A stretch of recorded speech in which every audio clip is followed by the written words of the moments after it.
Hello, brothers and sisters. I want to welcome you to this session.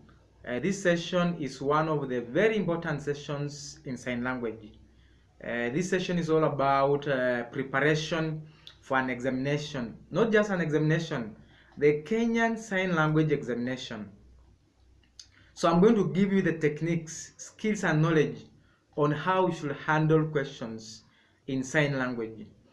Remember, we did the first cut.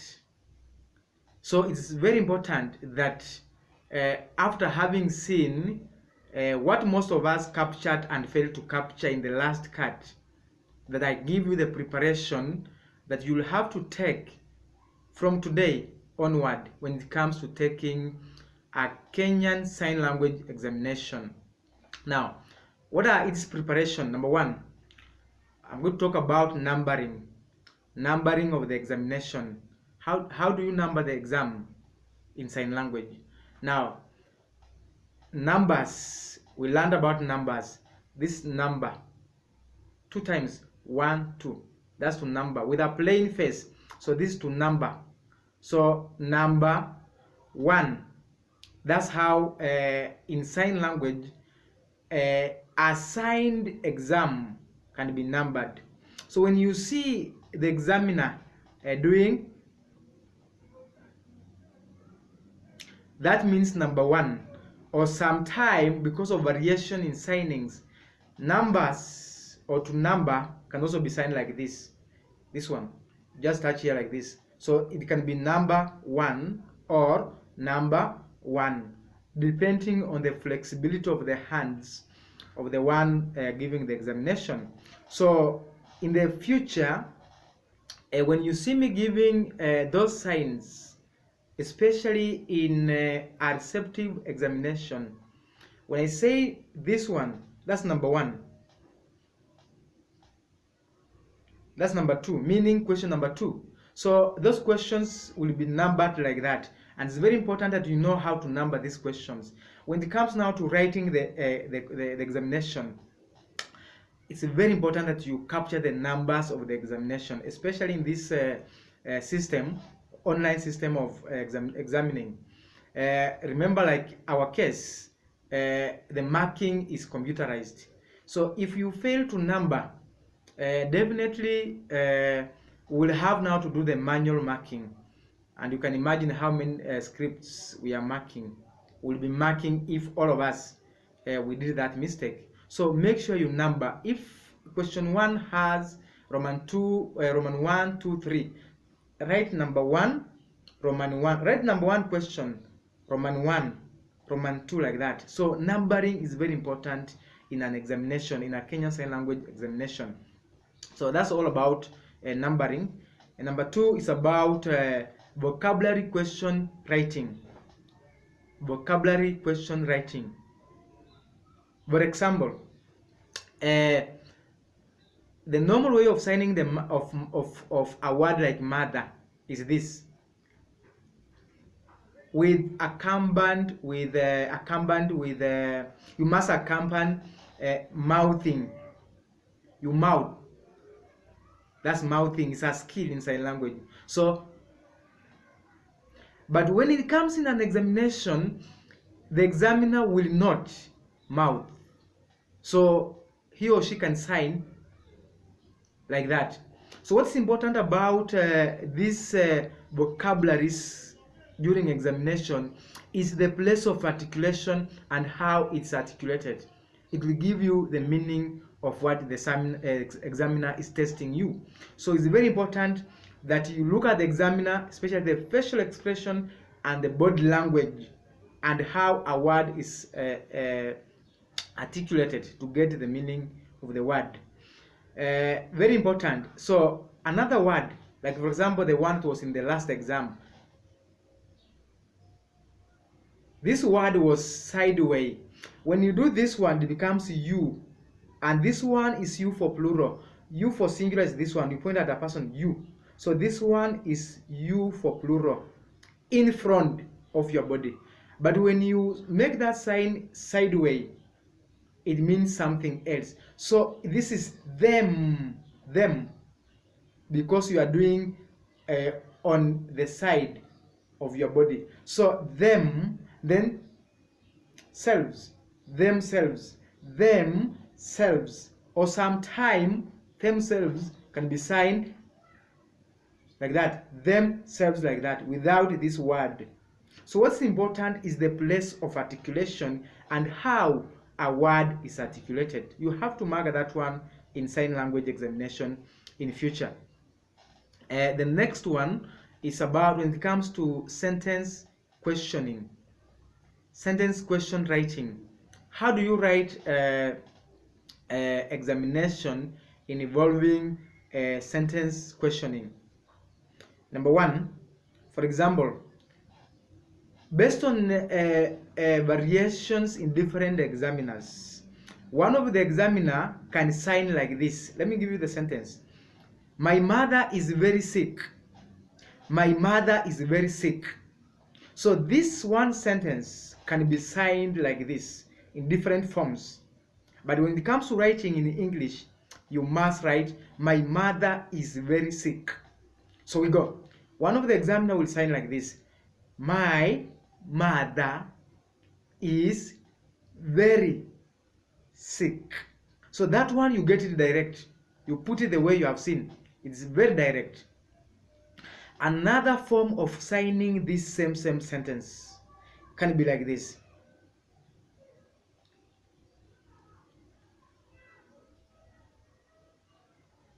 Look at that. Mother, sick. Two words. Mother and sick. Look at the sickness.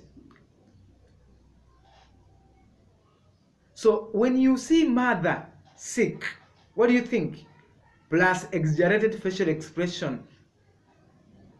This means she's very, very sick. She's very sick. So when you see this,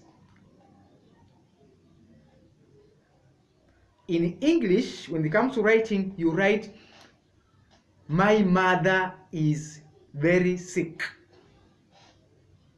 My mother is very sick. Another examiner will put it like this.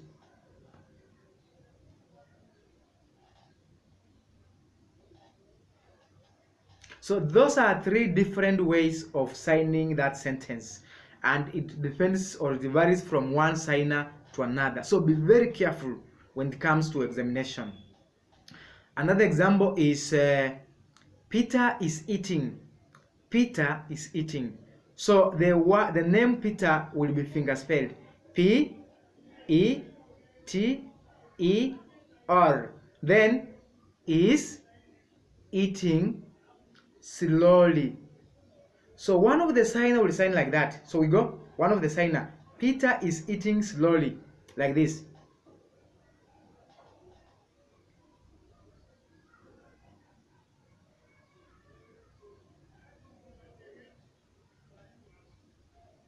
That one is very self-explanatory. You will put it in English the way you have seen.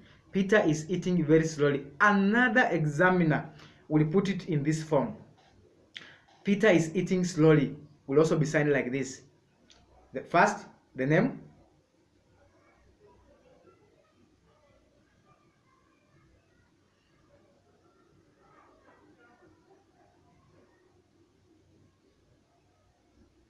The name and the action of eating alone has summarized that Peter is eating slowly. So depending on the whoever is giving an examination, I want you to be very careful when it comes to examiners. Look at the examiner, look at the body language, look at the places of articulation and how words are articulated. You'll get the meaning of these words or sentences that someone will be giving. Remember, when it comes to a final examination, you can be tested with different examiners, and every examiner will give his own way of examination, of examining a student. So we vary in terms of examining. Everyone has his or her own skill, but all in all, it will come to the same thing. The meaning of the intended word or sentence will have to be the same. So think about that. Now, when it comes to writing the sentences, kindly follow the grammar of English. Because remember, I mentioned last time, the Kenyan Sign Language is never and will never be written in Kiswahili or any other language. It's from English that we give the signs. So now when it comes to examination, it's either of the two, from sign language to English or from English to sign language, not another language. Those are the only two languages that correlate when it comes to a signed language. The next one is about concentration. Your attention during examination is very important. If your phone is on, vibrating in the pocket, and you are taking an examination, definitely you will not concentrate. So make sure that you during an examination you concentrate, especially an examination of 1-to-1, because you will not be given extra time. Kindly concentrate. Now, during that time, when one is finger spelling vocabularies, look at the person. Look at the person. When someone makes M, you have a paper, you are looking at the person, you write M. A, you also write A, like that, until the examiner finishes to finger spell it. You check the word, you'll have already the word that the examiner wanted you to write. So that's one of the technique when it comes to finger spelled words. Another technique on finger spelled words. Remember, if an examiner starts writing a word, finger spelling a word, of course, in air, you try to connect that word with the existing words that you know. For example, someone wants to finger spell this word. That's S, that's O, that's L, that's O. What comes in your mind? Solo. That was S-O-L-O. S-O-L-O. Solo. So it can be either stop from there to mean a single person, or this person intends to finger spell Solomon. So you will check the first 2, 3, or 4 letters. Then if you miss these other letters, check on the last one. For example, S-O-L-O. You get them. And you miss M-O, but you get N. Definitely that is Solomon. So meaning if the examiner repeats the same signing, you will have gotten the meaning. You get the word. So those are two important techniques that someone has to use when it comes to finger spelled words or finger spelled sentences. Another thing is you have to agree with me, either now or in the future, that sign language, for you to become a perfect sign language interpreter, you must read widely. You must read widely. If you are a religious interpreter, for example, master the Bible. Let the Bible be with you in your brain. All verses and chapters of the Bible, all stories of the Bible, you know them. You become a very interesting and an interpreter that everyone will admire. Take an example of you are interpreting in a religious institution. They are talking about the parable of the 3 servants, and you don't have an idea. And maybe the speaker, the one who is voicing, the sound is not that too much clear. So how will you do it? You will suffer. I'm telling you, you will suffer. So make sure you have these vocabularies with you. You go to interpret in a learning institution like a university during graduation, for example. You must master the names of people. You must collect all those names that exist in the world, because they will be numbering the names. You must know different faculties in a university. You cannot go there to interpret and you don't know which schools exist. School of Education, School of Economics, School of Finance, and what have you. You must know them, and no one will teach you. You must even know names of the administrators of the university. Definitely, when you have those ones, your signing or your interpretation will become so perfect that everyone will admire, and you will motivate them to want to learn sign language. So reading widely is a very important aspect in learning sign language. The next one, when it comes to an interview, you go for an interview, maybe you are looking for a job for sign language interpretation. That is, you are tested, you are given an interview, you are interviewed by a panel of interviewers. Maybe amongst them we have the deaf people whom you have never met in your life. You have never seen them. So what do you do? The first thing, before that interview, when you arrive at the scene, make sure you interact with these deaf people, because amongst them we might have the examiners or those who will be interviewing you. So interact with them and see how their hands, of how they communicate using their hands. You'll be able to get the interview. When you get to the interview room, concentrate, because these are people, maybe you have never met them and you don't know their hands. So failing to know their hands, meaning you will not get the interview, you will not get the questions. How do you respond to a question unless you have gotten the question right? So think about this. So that's one of the preparation, and more especially in sign language, when it comes to final examination, as I said, different deaf people will have to interview you when it comes to receptive and expressive skills. So you'll be able to collect their signs and the signs you have learned to interact with them when it comes to questioning and answering a session. That's very important. Now, another thing is about takeaway examination. Most of people, when you give them a takeaway exam, they take it lightly. They don't take it with seriousness. A takeaway examination requires you to carry out a lot of research. You are given the questions and you have to provide the answers. You have the questions with you. You have limited time, but you have that opportunity of cross-checking everywhere. So use that opportunity maximally. Ensure that that opportunity does not go like that. So takeaway examination should be submitted on time. So make sure you submit that exam on time. The next thing, when it comes to takeaway examination, you can, if it comes to questions of vocabularies, how to sign given vocabularies, interact and ask the deaf people or ask anyone who knows sign language. Make sure you collect all these ideas from deaf people, from sign language interpreters, and what have you, to be able to submit the appropriate answers. You are given a takeaway exam of 20 questions and you score 2 out of 20, and you had the exam for 1 week. That's not serious. That's agree. That's not being serious, honestly.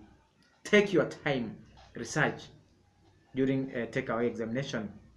Lastly, when it comes to story writing or storytelling, you retell a story in a written way. What do I mean by this?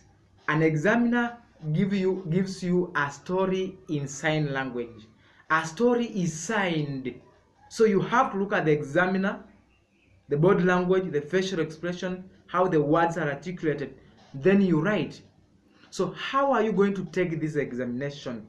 How are you going to write to retell a story in a written way? Number one, when it comes to retelling a story, look at the cultural setup of that story. For example, some communities in Kenya or elsewhere in the world, I don't know more about the other countries of the world, but this is now about Kenya. Some places in this region of Kenya, people reappear after they have died. You have to know that people reappear after they have died.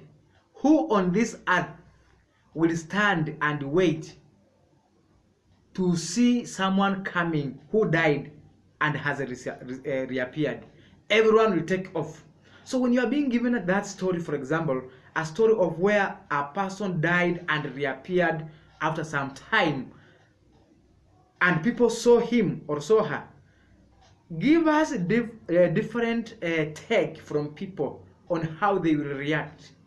There are those one who might stand to wait to see whether the person is still coming. Show that in sign language. There are those one who will take off. as fast as their legs could carry them. Show us that there are those one who will not run, but they'll have to faint. Show that there are those one who will run as they wait to see. They are running, but they are confirming whether that person is still coming. Show all these cultural aspects in a story. Learn it and put it in written. When you are given that story, for you to sign, convince the examiners that this setup is actually the true thing that happened. Don't just sign that someone is reappearing and people are smiling, laughing, waiting for him or for her. That one cannot happen. Lastly on this, that when it comes to writing or telling the story in written, as I've said, make sure you put it in good English. Follow the order of English and you'll be safe. So that's all for today about preparation for an examination in Kenyan Sign Language. I know we'll share more about preparation of examination in the future, especially as we advance. Remember, this is just the first module of this